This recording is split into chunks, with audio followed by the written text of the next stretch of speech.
Matthew Kane there. Well, I'm now joined by singer Dan Gillespie-Sells, who is gay and was brought up by two mums. Anne Atkins, the writer, conservative broadcaster and mother of 5. And from New York, Andrew Solomon, the writer and gay activist, whose latest book is called Far From the Tree, A Dozen Kinds of Love. Welcome to all of you. Let me start with you, Dan.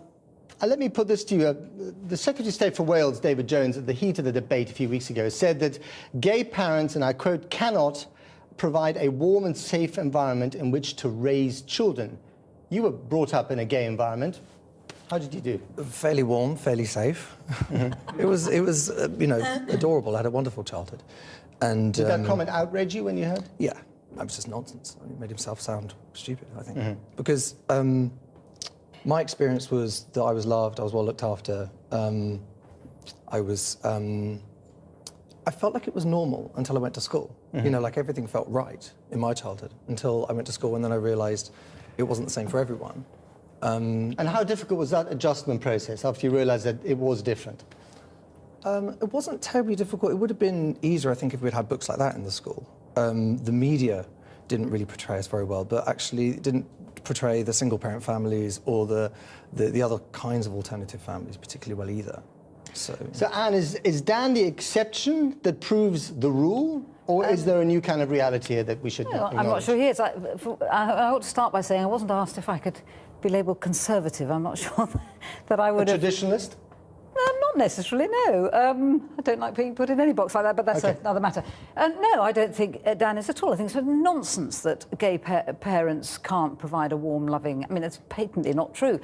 What I think is interesting is, I mean, you started with your definition of the nuclear family as two parents, 2.4 children. Well, mum and dad and 2.4 mum and dad. children. Now, that nuclear family that we think of like that is a modern construct, sort of post-World War. It was virtually invented, actually, partly to free up the jobs for the men and create the baby boom, and was very successful, but it's a very tiny bit of history. And I agree with you, it's very last century.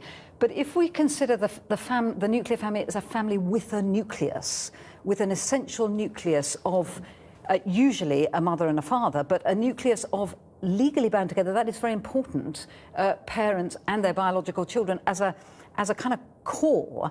Now, that is terrifically important. I'm not saying for a moment I want to... Sure, but the key question is, can that nucleus exist when you have two mums and two dads in your book?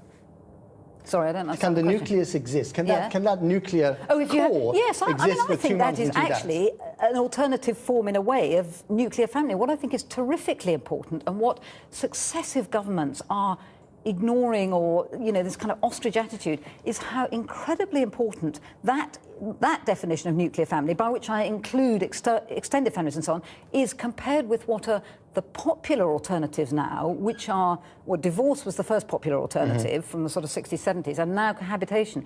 That nuclear family that I've just defined is demonstrably... one doesn't like to use the words such as superior, but if you look at hundreds and hundreds and hundreds of research, peer-reviewed research papers that have been done, they show over and over again that there is an awful lot to recommend that. And what makes me sad is that the government, if you look at, for every £1 we spend helping couples stay together, we spend £5,800 picking up the fallout of families that fall apart. Why are we not supporting people in creating these families that work? Let's move to the other side of the pond, and Andrew Solomon. Andrew, you have dealt with so many different types of families. I think you researched 300 different families for your book and spent 11 years doing it. And you yourself have come from a composite or perhaps complex family. I'm not sure what the right term is. Do you agree with what you just heard from Anne?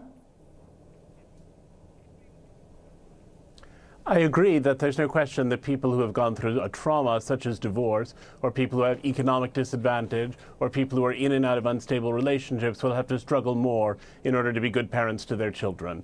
I think that really the happiest thing for children is to grow up in an atmosphere of love, in which not only are they, the children, loved, but so are the people around them very much loved. To have two people who are interacting with them, two adults who are interacting with them, who think well of each other, hopefully to have an extended family that thinks well of them. So if the issue is whether a nuclear family has to have a mum and a dad, absolutely not. And if the issue is whether there has to be some form of nuclear family with some degree of stability in the life of a child, that I'd agree with entirely.